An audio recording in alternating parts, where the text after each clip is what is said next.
2 अक्टूबर को उत्तर प्रदेश के देवरिया में हुए जघन्य हत्याकांड से सारा देश दहल गया। पहले प्रेमचंद यादव की हत्या होती है, जिसकी प्रतिक्रिया में प्रेमचंद के परिजन और साथी सत्यप्रकाश दुबे के घर पर हमला कर देते हैं। एक ही परिवार के 5 लोगों की हत्या कर वो वहां से फरार हो जाते हैं।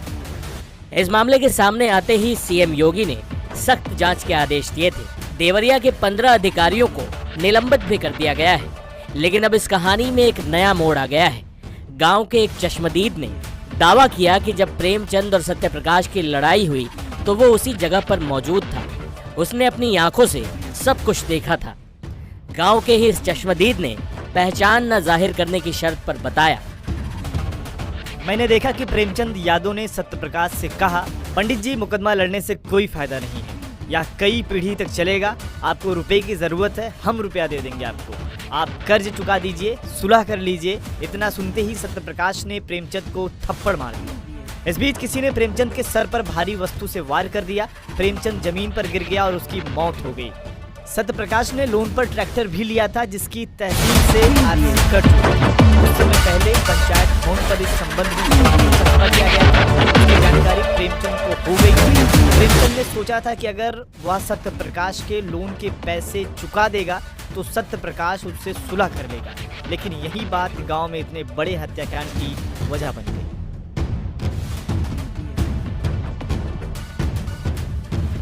बता दें कि इस पूरे विवाद के पीछे 10 बीघे जमीन को लेकर चल रही लड़ाई जिम्मेदार थी।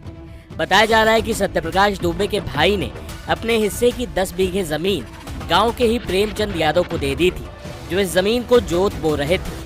सत्यप्रकाश दुबे के ये भाई प्रेमचंद यादव के यहाँ ही रहते थे। सत्यप्रकाश का आरोप था कि उनके कथित मंदबुद्धि भाई को बहलाकर प्रेमचंद यादव ने जमीन हड़प ली। इसी जमीन को लेकर दोनों पक्षों में विवाद चल रहा था।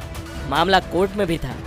अक्सर प्रेमचंद यादव और सत्यप्रकाश दुबे के बीच कहासुनी होती रहती थी। कुछ इसी तरह सोमवार को भी पहले प्रेमचंद यादव और सत्यप्रकाश दुबे के बीच कहासुनी हो गई। इसके कुछ समय बाद प्रेमचंद की लाश मिली। आरोप ये लगा कि सत्यप्रकाश दुबे ने पीट कर प्रेमचंद यादव की हत्या कर दी है। ये देखकर प्रेमचंद यादव के परिजनों का गुस्सा भड़का और 20 से 25 हथियारबंद लोग लेहड़ा टोला में दाखिल हुए। उन्होंने सत्यप्रकाश दुबे और उनके परिवार के 5 लोगों की हत्या कर दी।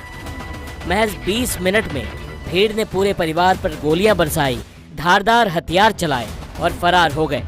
इस हमले में सत्यप्रकाश दुबे, उनकी पत्नी, 2 बेटियां और एक बेटे की मौत हो गई। परिवार का छोटा लड़का अनमोल गंभीर रूप से घायल है, जिसका इलाज बीआरडी मेडिकल कॉलेज गोरखपुर में चल रहा है। सीएम योगी घायल अनमोल से मिलने भी पहुंचे थे।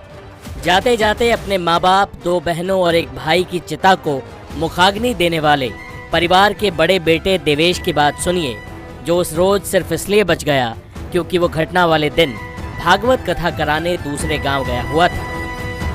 आज जन्मदिन तक बोला भैया कि मेरे पास कुछ नहीं है, तो बोले कि ठीक है, तुम्हारे चलते मैं कथा में जा रहा हूँ, जो भी मिलेगा तुम्हारा जो भी खुशियाँ हैं तुम अपने लिए कर लेना। तो हमारा तुम्हारे लिए परिवार चला गया, लेकिन उनका परिवार नहीं बचना चाहिए। क्या चाहते हो सरकार से, क्या मांग? सरकार से यही निवेदन है कि उनको, उनके पूरे खानदान वालों को पूरी फांसी की सजा मिलनी चाहिए। और रह गई बात कि हमारे, ताकि जीवन में किसी के परिवार को आके उठा कर